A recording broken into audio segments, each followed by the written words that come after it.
So, Kemi Badenoch's issue is dividing Nigerians into two. Some people think she's not patriotic enough, that she's badmouthing Nigeria to international bodies, Some people think that the question where they ask her not concern the answers which they give, Even Aisha Yesufu, who have always agreed with on many topics, on this matter we disagree, because Aisha Yesufu on this matter joined the blast Kemi Badenoch that she's talking too much. The question they asked her on that podcast was about the British police. So why did she bring in the Nigerian police? But people have started to drop their experience online, right? People have started to drop their experience online, saying the things that have happened to them, that Nigerian police have done to them, especially children. You get one of my clients, one of my friends, will message me on Facebook, from Facebook, messaged me on WhatsApp and told me what happened to him and his children when he came to Nigeria. And police slap her for front of his son. He picking say not in near Nigeria again. This Christmas we want to so him be walk travel come Nigeria with the family. The pikin go report for school. Say that he won't force him to Nigeria against the wish. And the school had to invite the father. Why? Because the young boy of 11 had witnessed something in Nigeria that he had never seen in his life in Europe where he lives. Yeah, we understand that the Europeans are not pure themselves. They are not so perfect. The Americans are not so perfect. But Nigeria own too much.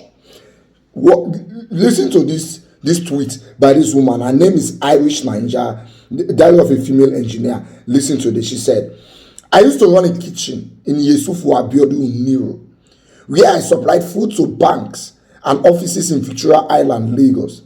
My 15-year-old son often helped me with deliveries, as he had just completed his WAEC exams in 2018. On one particular day, we had a delivery close to our house. Since it was nearby, he went without the driver, carrying the food and our POS machine. Tragically, the Nigerian police abducted him, confiscated his phone, and took him to anti-cultism unit in Bagada. We searched everywhere in Victoria Island, unaware that they had been taken so far away. Eventually, they allowed him to call me, and his terrified voice broke me. Mommy, are you on your way? I'm so scared. My husband and I, along with our lawyer, rushed to the station. At the gate, they took our phones, and then I saw my son, half without clothes and sitting on the ground with over 100 others outside the station. I collapsed in tears. My husband, who is British, demanded to see the DPO and asked him directly, what offense are you charging my son with? The boy hadn't been allowed to explain himself, yet the food and the POS machine were right there at the station. The DPO's response, because he dyed his hair, that was it, nothing more. In the end, we were forced to pay for his release. This incident was a turning point for my husband, who decided that we couldn't continue living in Nigeria. What made this even more painful was the nature of our family. My children were homeschooled, had no social cycles outside the family, and never went anywhere without us. They were raised in a closely knit environment. At this time of this ordeal, I was 7 months pregnant, and the trauma of the experience caused me to go into premature labor, resulting in an emergency C-section. My son's only crime was being a hardworking boy, helping with his parents' legitimate business, a business that provided employment for Nigerians. For my husband, a white British man, to witness such injustice firsthand was a harrowing experience. Now listen, this woman's business has 1 or 2 people where they could employ. Bad as he bad, to more 100k salary go to drop every month. Now the police have done this. The man has relocated with his family abroad. Number 1, that 2 people or 3 people who they employed before are now jobless. Who made them jobless? The police. But guess what? If you go on Twitter now, people are blasting this woman for talking out. Nigerians. If you check where even the people when they sack because of this matter, their family members, they blast the woman for speaking out. Instead of talking to the police, we are blasting the person who spoke out. Just the way we are angry at Kemi Badenoch for speaking out. I think we deserve this suffer. What would they get for this country? And it be like say we deserve them, all of us. We enjoy it. Maybe we stop to the make noise say we want good governance. We don't want good governance. We enjoy the way we suffer. Why in anybody's right senses would they be covering up for police? We talk, you say, hey, we'll treat our matter in house. Maybe we'll not talk about side. This matter don't pass within the treat in house. It don't pass within the treat in house. Let's say it, let the whole world hear.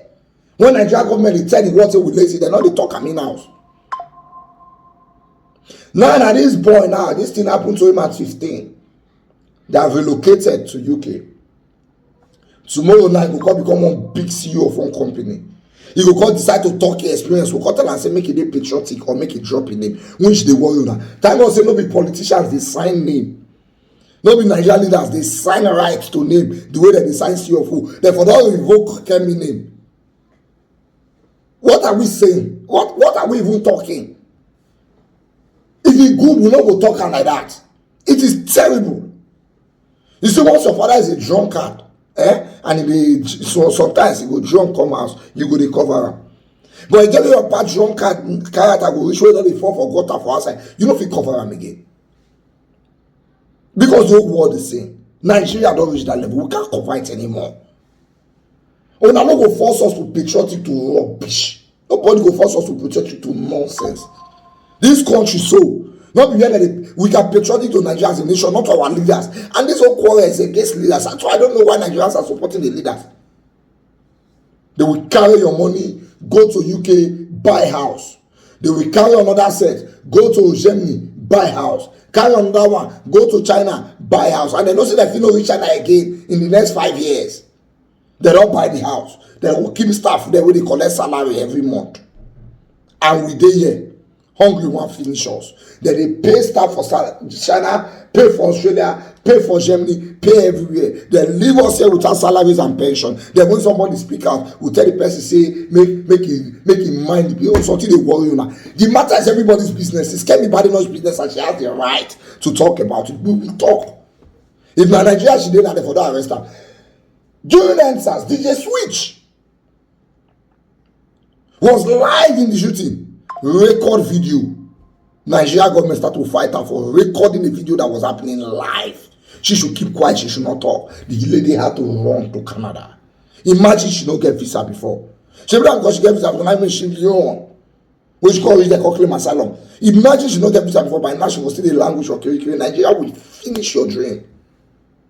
And when they talk, some people say me they quiet, more patriotic finish on that day. We don't have patriotic go they talk this matter. Everybody go they hear.